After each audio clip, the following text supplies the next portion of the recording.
My entire Wednesday night was sacrificed, as I was forced to answer any and all questions that each and every investigator had for me. Each task force had a working theory, none of which seemed to me to have any real merit to them. At around 3 a.m., after being interviewed so many times that I lost count, I was told that I would be protected at a motel out of town. I would have a 24-hour guard with one that would join us for extra protection during the night. Rory and I were left to ourselves in a motel room in Boulder. For those of you not from that area, it's about 45 minutes from downtown Denver and about an hour from my apartment complex. It wasn't as far away from home as I had hoped, but apparently it was as far as Captain Patterson would allow us to go. In the morning, I awoke to Rory going through his notebooks while a muted and subtitled news program played on the TV. He gestured to the tiny motel room kitchen and mumbled, "I got some food." He had purchased us both some breakfast burritos. If my appetite weren't ruined by the insanity that was transpiring around me, I would have inhaled that burrito. Anyways, that's beside the point. Throughout the day, we went through all of the paperwork. Due to the sheer number of different forms and reports, they kind of all blurred together, and attempting to chronologically lay out our night of research would be impossible. So, here's what I've learned about the tragedy that befell the Pattersons in September of 2014. Angelina Patterson's disappearance. Captain Clive Patterson's wife was last heard from by him, and, by extension, his son, Peter, who was present at the time of the conversation, in which she told Clive she would be taking a long walk around the trail around the Cherry Creek Reservoir, which admittedly is a lovely walk during sunset, which is the time she was purported to have been leaving. It all makes sense. She'd even spoken on the phone with her sister Grace earlier in the day, saying that she had been wanting to take that exact walk for weeks, mentioning a time in the past that they walked it together. On top of all of this, Clive Patterson's reputation as a hero cop and a highly effective police captain kept him from being seriously considered as a suspect and resulted in his word being taken as a resolute fact. The investigation found no solid evidence, and there was no trace of Angelina, aside from her car parked at the reservoir and her cell phone destroyed on the asphalt beside it. The case went cold, and the city mourned for Captain Patterson's loss. However, true crime forums across the web feel the investigation was lackluster, and the vast portion of those who know the case in detail feel that Clive killed her. Through the past, there have been reports about neighbors of domestic altercations, including multiple reports in which witnesses stated that they had seen through the windows of the house Clive striking Angelina. Due to his status as a police captain, many of these complaints seem to never get checked out. Spousal abuse aside, multiple teachers of Peter expressed concern after seeing large bruises on various parts of young Peter's body. Again, these incidents seem to simply go uninvestigated. Fancy that. Clive wasn't the only member of the family that frightened those around him. Peter, as a child, had a reputation in the neighborhood as a bit of a psychopath. When he was 10 years old, the Pattersons' next-door neighbors, an elderly couple by the names of Ed and Margaret Woodstock, filed a report with the police that their 2 cats had gone missing, and they believed Peter had taken them. No evidence was found, and it was blamed on the fact that Peter was a bit of an odd child, and the Woodstocks had a reputation with the police for making incessant calls and making baseless claims. The Patterson family was made up of blonde, tan, picturesque people with handsome faces and strong bodies. However, young Peter was a scrawny, small boy with dark, long, greasy hair. His classmates described him as a loner, a weirdo, and creepy. Peter never really clicked with his family, and as soon as he was 18 years old, he left home, starting art school. However, for some reason, the weekend of Angelina's disappearance, Peter was in town. Angelina went missing on the evening of September 21st, 2014. Here's a timeline of what is known about how Miss Patterson spent her day. 9:31 a.m. Grace, Angelina's sister, called Angelina's cell phone and, when interviewed by the police, stated that she woke her sister up with the call.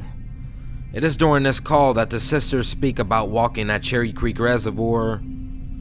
At around 11 a.m., Margaret, their neighbor, saw Angelina depart, and around 11:45-ish, Margaret saw Angelina return.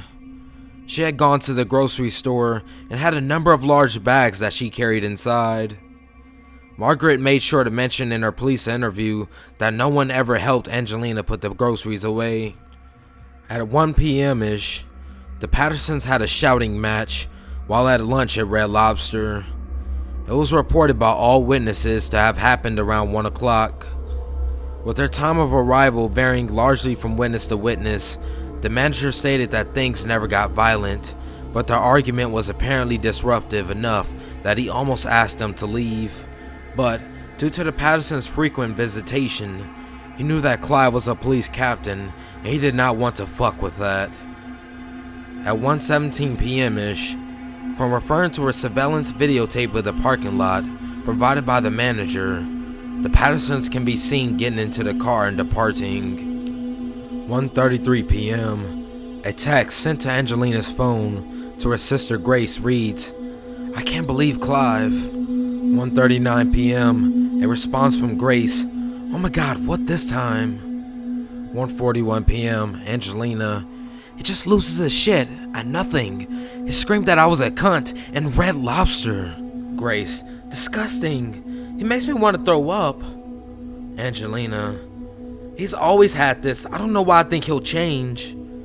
Grace, "Men never do." Angelina, "I thought he wouldn't pull anything with Peter around. Peter's never around." Grace, "Clive is a pig." Angelina, "I thought he wanted to try to keep Peter around. Nothing quite like screaming in Red Lobster to put a welcoming atmosphere." Grace, "Preach. Clive is still like 5 years old. He needs to grow up." Angelina, "He threw plates in Red Lobster." Grace, "Oh my god, dramatic much?" 2:11 p.m.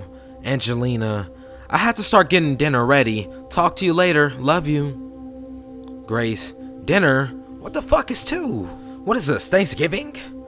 I'm not funny. Call me when you can. Love you, bitch." 3 p.m.-ish.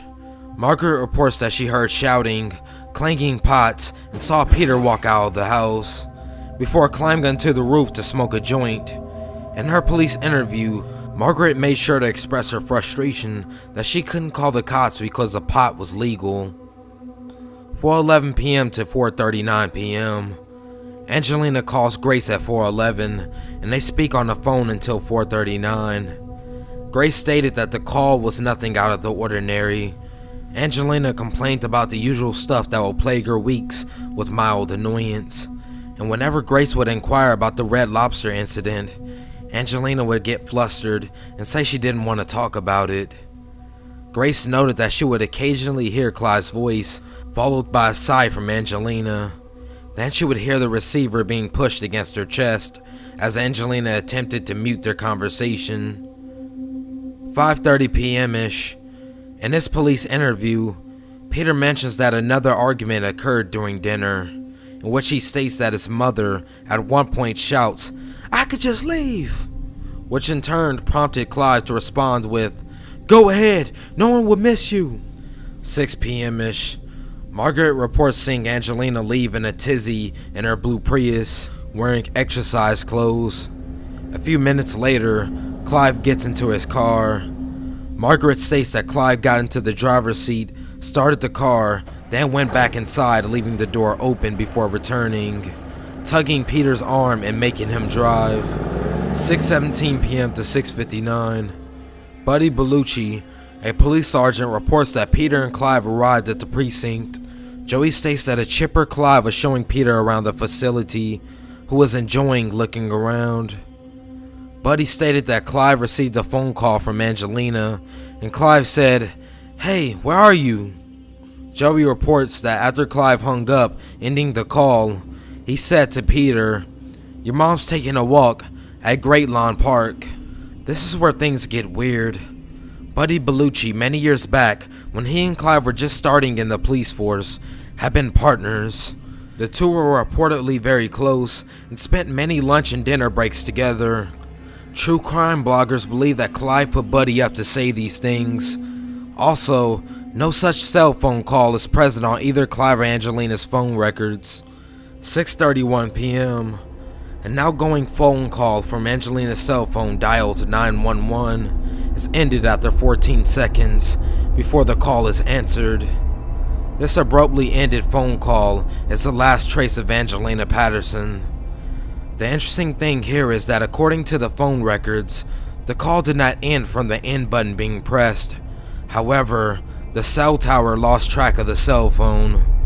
The blogosphere believes that she was caught making the call, and her killer crushed the phone beside her car, or simply threw it out.